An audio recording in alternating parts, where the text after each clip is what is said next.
Això no és can pixa i rellisca, senyora Capella. Això és can socialista i esquerra, que a efectes pràctics ve a ser el mateix. On d'altres hi veuen una anècdota fortuïta o un cas aïllat provocat per preteses pluges torrencials, nosaltres hi veiem un patró que es repeteix en cada servei públic: desinversió, deixadesa, col·lapse. La sucursal del PSOE ens intentarà fer combregar amb rodes de molí, que si canvi climàtic, que si problema tècnic, però la realitat només és una. El maltracte sistèmic que patim els catalans a mans de l'estat espanyol ja no provoca retards, ara provoca morts. Infraestructures tercermundistes per a un país que genera riquesa al mateix ritme que Finlàndia o Dinamarca. La diferència entre ser estat o ser colònia.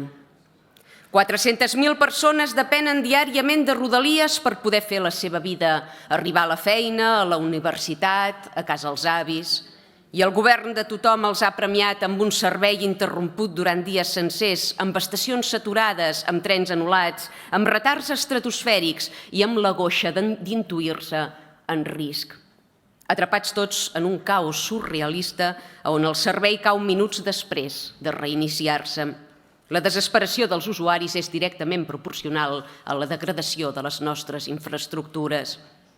Entre els anys 2010 i 2023, les empreses estatals que gestionen el servei i la infraestructura, Adif i Renfe, van pressupostar en més d'11.000 milions d'euros les inversions a la xarxa ferroviària catalana.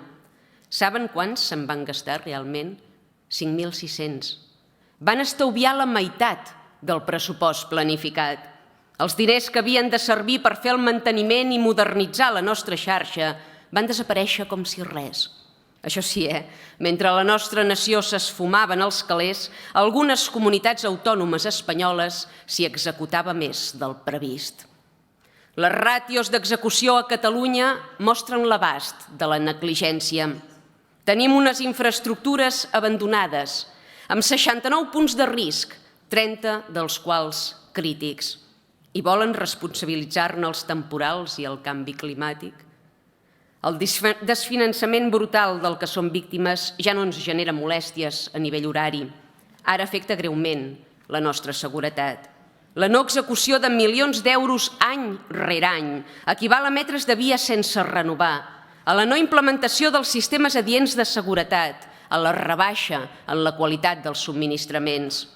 L'estaubi que fan a Catalunya té afectacions greus en la mobilitat quotidiana de centenars de milers de persones i atempta directament contra la nostra integritat. En alguns exercicis, només un de cada 3 euros previstos s'han acabat invertint en el servei de Rodalies. Hi ha moments en què l'execució real no ha ni tan sols fregat el 25%. Despreniments, catenàries fallides, software que cau, robatoris de coure, un reguitzell infinit d'incidències, retards i cancel·lacions. Rodalies convertida en un càstig, en una ruleta russa diària. I el galliner, ja ho veuen, tothom esvalotat. Junts i Esquerra demanant dimissions dels governs que ells mateixos han investit i apuntalat a canvi de grup propi o de càrrecs. Memòria de 8 segons. Volien dimissions? Ja les tenen. El govern espanyol ha agafat un parell de directors operatius com a caps de turc i els ha liquidat. Perquè en aquest país tothom ha d'assumir responsabilitats. Tothom, menys la divina casta política. A Aliança Catalana no ens conformarem amb empreses mixtes amb majoria espanyola com ha fet Esquerra. Volem el traspàs de tot. Tota la gestió, tots els recursos, totes les competències. La degradació progressiva de cadascun dels serveis públics del país evidencia que la restitució de l'estat català ja no és una opció, és una necessitat vital. Literalment, ens hi va la vida.